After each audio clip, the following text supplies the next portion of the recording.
আমি এখানে কাদা চিংড়ি নিয়ে নিয়েছি। আজকে একটু কাদা চিংড়ি পকোড়া মতো করবো। অল্প বেসন দেবো, বেশি বেসন নয়। তার মধ্যে যেটা নেবো আমি পরিমাণ মতো একটু নুন আর একটু লেবুর রস,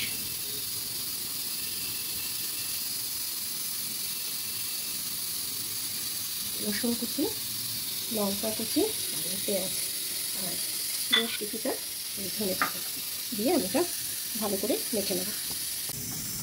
ঠিক বাইন্ডিংটা এরকম হবে, বেশি লুজও হবে না আবার বেশি টাইটও হবে না। আর এর মধ্যে আমি যেটা দেবো কিছুটা লঙ্কা